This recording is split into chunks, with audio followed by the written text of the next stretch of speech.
신뢰보험칙이 그동안 기초문제에서 가장 출제 빈도가 높았습니다. 준비를 하셔야 되는데 1번 행정청이 상대방에게 장차 어떠한 처분을 하겠다고 공적인 의사표명을 해야 된다. 이게 신뢰보험칙 적용의 하나의 요건이죠. 그런데 공적인 의사표명을 했는데요. 만약에 사실적 법률적 상태가 변경됐다. 예를 들어서 뭐 건축허가를 내주겠다고 약속을 했는데 그 지역이 건축허가가 나올 수 없는 뭐 군사시설 보호구역 같은 것으로 지정됐다는 거예요. 그러면 여기 중요한데 행정청의 별다른 의사표시, 예를 들어서 뭐 그런 행위를 뭐 그런 약속을 이제 처리하겠다. 뭐 이런 것이 필요 없다는 거죠. 그런 의사표시를 기다리지 않고 실효라는 것은 당연히 효력이 없어집니다.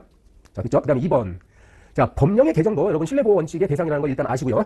법을 이제 개정을 했을 때 과연 이것이 신뢰보호 원칙을 위배했느냐를 판단하는 것은 법의 개정을 통해서 얻고자 하는 국가적 또는 사회적 이익이 크냐, 또는 법의 개정으로 인해서 그동안에 이 법의 적용을 받았던 상대방 국민이 입게 되는 그 손해의 정도가 더 크냐, 이걸 항상 비교 형량하는 겁니다. 자, 보시면 그래서 그걸 판단하기 위해서는 침해된 이익, 그러니까 법 개정을 통해서 국민이 침해받는 어떤 이익의 보호 가치가 어느 정도냐, 그 다음에 침해가 뭐 중하냐 정하냐 이런 것들, 그 신뢰가 손상된 정도가 크냐 작으냐, 신뢰 침해의 방법 등과 세 법령을 통해 그렇죠? 요 공익적 목적 종합적으로 비교 형량한다. 하여야 한다. 이거 잘 보셔야 돼요. 하여야 한다. 이렇게 나와야죠. 뭐 할 수 있다 이렇게 나오면 틀립니다. 그 다음에 이건 이제 특수한 사례인데, 건축주는 자기가 직접 건축 설계를 안 하고 건축사한테 위임을 하지 않습니까? 그래서 건축사가 이제 건축 설계를 하더라도 마치 이거는 건축주가 한 행위와 마찬가지예요. 건축주가 그 권한을 위임을 해줬기 때문에 만약에 건축사가 이 건축 설계를 하는 과정에서 뭐 법을 위반했다. 그러죠? 그런 점이 있으면 여기에 대한 그래서 건축법을 위반해서 건축 설계를 했으니까 행정기관에서 이거 건축 허가를 취소하거나 그러겠죠. 그랬을 때 건축주가 이건 내가 한 일이 아니다 이래가지고 발뺌할 수는 없죠. 그래서 이 정당하다고 신뢰되는 건축주에게도 규칙 사유가 있는 것입니다. 이 말은 신뢰 보호 이익을 인정해주지 않습니다. 이럴 때는. 다음에 이게 왜 틀렸을까요? 네. 여러분 사업자 등록이라는 제도를 뭐 간단히 이해하시면 되는데, 이게 사업을 하는 분들은 세무당국에다가, 즉 세무서에다가 사업자 등록 신청을 합니다.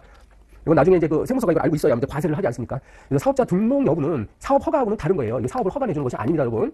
그냥 어떤 이 사람이 이제 사업을 하겠다는 어떤 증명서일 뿐입니다. 사업자로서 등록했다는. 그러니까 등록증을 교부한다는 건 뭐죠? 이 사람이 사업자로서 등록을 했다는 하나의 증명서에 불과한 것이야. 만약에 그래서 사업자 등록증 내부에 뭐 부가가치세를 과세하지 아니한다, 이런 내용이 살짝 표현이 있다 하더라도 이것만 갖고는 공적 견해 표명을 한 것이 아니라는 것이 판례입니다. 왜 그렇죠? 이건 이제 과세하지 않겠다는 것은 별도의 어떤 행위가 있어야 되는 것이에요. 별도의 의사표시가 있어야 되는 것이지, 사업자 등록증에 기재된 내용만으로는 이게 면세를 약속했다고 보기는 어렵다는 것이 판례입니다. 네, 판례가 그렇게 본 것이니까 우리는 이제 기억을 해야 되고요. 그 다음에 5번. 자, 소급입법. 진정소급입법이라는 건 원래적 의미의 소급입법인데, 어떤 행위가 이렇게 종료가 됐는데 나중에 이걸 법을 만들거나 이제 개정을 해가지고 이걸 과거에다가 이렇게 소급 적용하면 안 됩니다. 이런 것들을 진정소급입법이라고 하고요. 원칙적으로 허용이 안 되는 거예요. 그렇죠? 원칙. 근데 예외 없는 원칙은 없죠 또. 그러면 예외가 허용되는 예외가 있을 수 있는데, 바로 이거예요. 그죠? 심히 중대한 공익상의 사유가 있다. 그러니까 상대방의 어떤 신뢰 이익을 좀 제한하는 희생을 감수해서라도 이런 진정소급입법을 통해서 얻고자 하는 공익상의 사유가 아마 아주 중대하다. 아주 중대하다. 그러면 예외적으로 진정소급입법도 허용이 되는 것입니다.